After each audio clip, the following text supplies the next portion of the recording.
Qué gusto que estén aquí, en su casa, en su canal favorito, Economía Práctica para Todos. Seguimos con teoría de empresa y específicamente hablando de costeo marginal. Dimos ya los pasos necesarios para llegar a comprender esto de la teoría del costo marginal y su importancia. Lo que tengo que recordarles es que marginal en economía tiene un significado diferente al que tiene en sociología y en ciencia política. Aquí marginal no quiere decir marginado, sino extra, adicional, complementario. Y no necesariamente va de uno en uno. Me explico. Unidades adicionales, unidades marginales, van a ser aquellas obtenidas en exceso, número mayor a las que se venían obteniendo en periodo anterior. Entonces, la utilidad marginal no es cosa distinta que la resta entre el ingreso marginal y el costo marginal. Utilidad marginal, ¿cuál es el beneficio neto que le va a quedar al empresario por haber fabricado y producido más unidades que las que tradicionalmente venía fabricando? ¿Cómo se obtiene?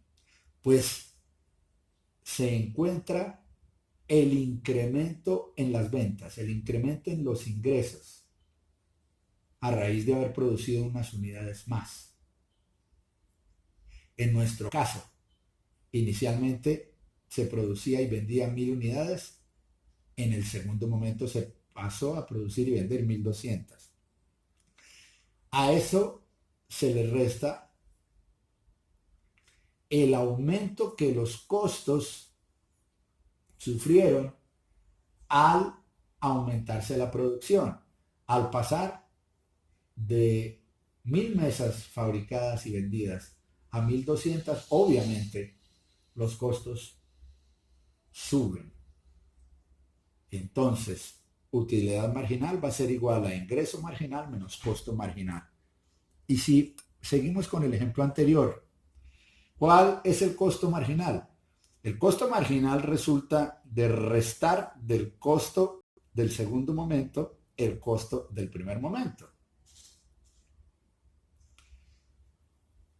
¿Cuánto nos costó fabricar 1.200 mesas? 64 millones de pesos.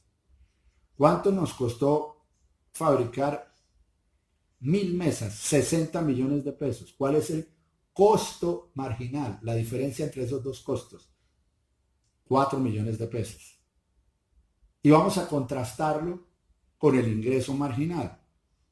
¿Cuál es el ingreso marginal? Pues la resta del ingreso del segundo momento menos el ingreso del primer momento.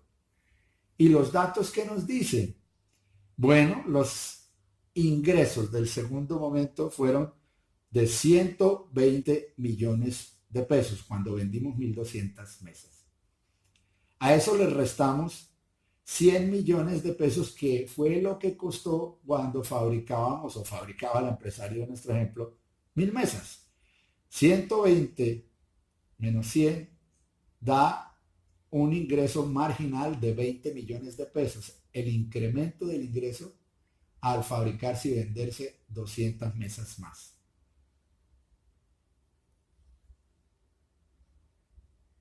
Y la utilidad marginal que resulta de restar la utilidad del segundo momento menos la utilidad del primer momento. Si la utilidad, como ya lo sabemos, del segundo periodo, el segundo momento, vendiendo 1.200 mesas, fue de 56 millones de pesos, mientras que la utilidad del periodo momento 1 al vender 1.000 mesas fue de 40 millones de pesos, el resultado, la utilidad marginal va a ser 56 millones menos 40 millones, lo que da 16 millones de pesos. Ejemplos. Oigan esto. En una de las industrias en las que se utiliza muchísimo el costeo marginal es en la del transporte aéreo. Yo sé que si les pregunto a ustedes cuánto vale un tiquete, ida y vuelta, digamos, a Nueva York, París, ustedes me van a responder, espérese un momento, ¿tiquete para cuándo? Depende de la temporada, depende de la anterioridad con la que compremos los tiquetes, cuando compremos los pasajes. Depende si queremos viajar en clase ejecutiva o en clase de turista. Hay una serie de factores que hacen que se haya convertido casi en un arte el saber cómo comprar tiquetes aéreos. ¿Por qué razón? Porque las empresas, quienes conducen las empresas, las aerolíneas, saben mucho de costeo marginal. De manera tal que sus vuelos, los cupos, las sillas de sus vuelos, las ponen en preventa con mucha antelación. Si sabemos a ciencia cierta en qué fecha queremos realizar un viaje a un lugar específico, podemos obtener un buen precio, podemos lograr un precio muy favorable como consumidores, ya que el vuelo en esa época seguramente va a tener muchas sillas todavía disponibles para la venta, muchos cupos vacíos.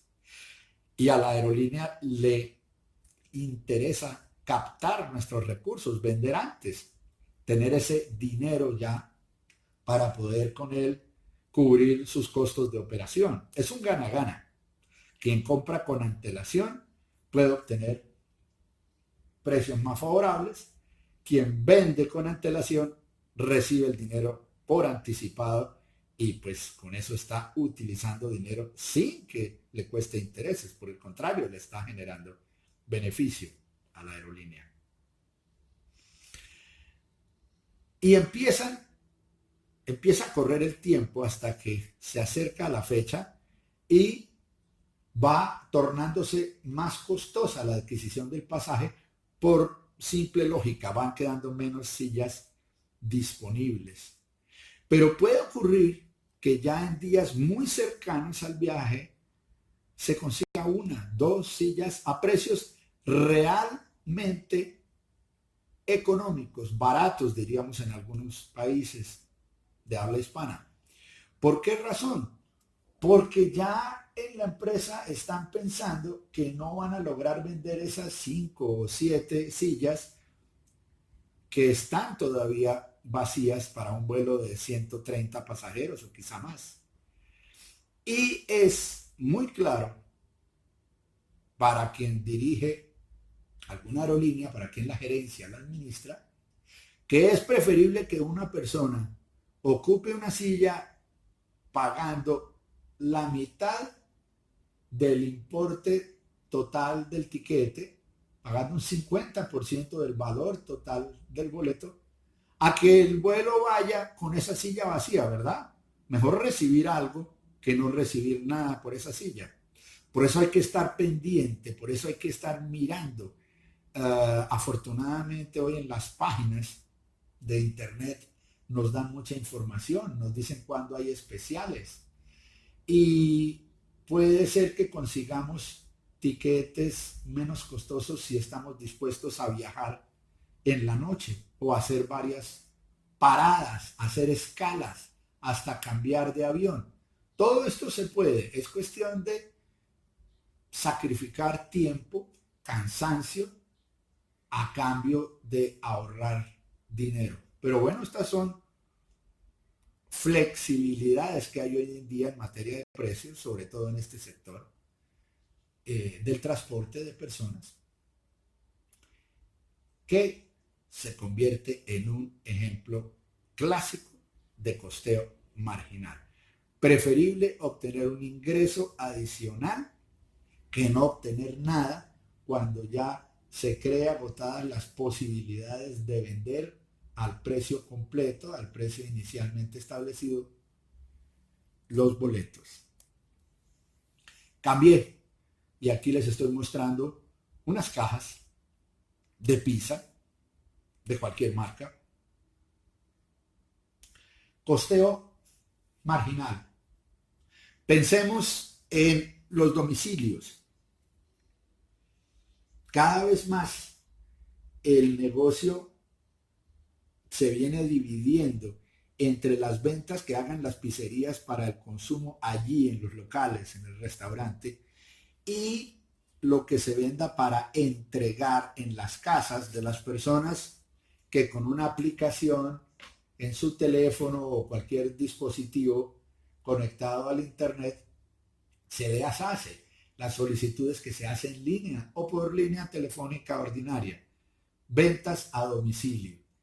Toda una estrategia de venta muy interesante que exige un manejo de logística muy especial, tener zonificada la región donde se está operando, tener perfectamente medidos los tiempos de entrega, gente especializada para que en sus vehículos lleven el producto dentro de un tiempo establecido, encontrado, probado, para que el producto llegue en condiciones óptimas para ser consumido, la temperatura que se debe comer, con la frescura, en fin, las características que espera el consumidor.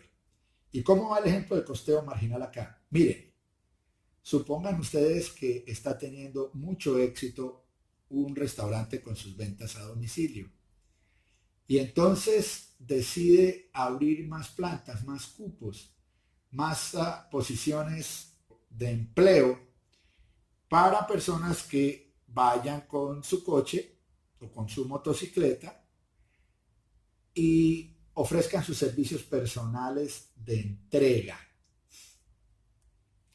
Habrá una utilidad marginal en la medida en que los nuevos distribuidores atiendan un número de órdenes por internet o por teléfono adicional a las que se estaba atendiendo antes que ellos llegaran, ¿sí?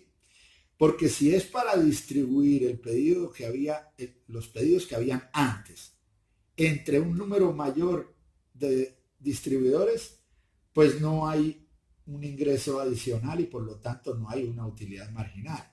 No, la idea es que cada trabajador que venga de más, que venga nuevo, justifique ese vínculo en la medida en que está generando unas entregas por unas órdenes que antes no existían. Ahí estamos dándole un enfoque distinto al costeo marginal al que les presenté con el ejemplo de las aerolíneas, pero también buscando un beneficio adicional, utilidad marginal. Otro ejemplo, un parque de diversiones. Todos sabemos que estos parques, algunos de ellos llamados temáticos ahora, tienen una temporada más alta de ventas. En el verano, vacaciones en colegios, en universidades. En el invierno suelen estar cerrados algunos de estos parques, en otros operan con restricciones. En primavera también tienen muy buen desempeño. Fines de semana hay más movimiento que en días hábiles. Por esa razón los boletos para entrar de lunes a viernes suelen tener un descuento porque es preferible que haya alguien utilizando las instalaciones, alguien disfrutando los toboganes, las montañas rusas, los parques acuáticos, a que haya muy poca gente. Es mejor que algunos paguen, así no sea todo, y es peor si esperamos que todos los que entren paguen completo y entonces va muy poca gente. En esas temporadas especiales, según las estaciones, que la primavera, que el verano, es usual contratar más personas, más operarios en las distintas divisiones del servicio de estos parques. Eso es costeo marginal. Se incrementa el número de personas que prestan servicios se les contrata por un mayor número, simplemente porque hay mayor número de clientes que atender y entonces es muy posible aumentar las utilidades. Todo esto es utilidad marginal obtenida de un análisis detallado, minucioso de los costos marginales. Me han hecho preguntas sobre esto con ocasión de las dos clases anteriores. Preguntas muy interesantes. Les he dicho que el ideal es que las empresas funcionaran con factores de producción variables, que los costos todos fueran variables, que pudiéramos desmontar costos si somos empresarios de una manera flexible. Bueno, tengo que hacerles aclaraciones. Los costos laborales tienen una reglamentación muy especial en muchos países, sobre todo en Hispanoamérica. Los vínculos con los trabajadores suelen ser unos vínculos más estables y por ahí hay algunas fórmulas que han inventado buscando flexibilizar los contratos de trabajo. Yo quiero hacerles una advertencia.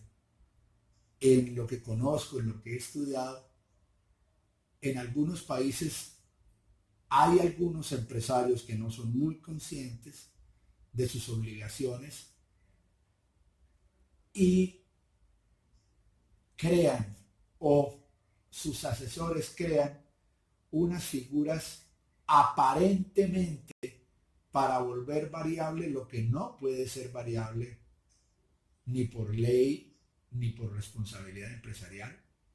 Y esto lo hacen con el ánimo de evadir prestaciones sociales.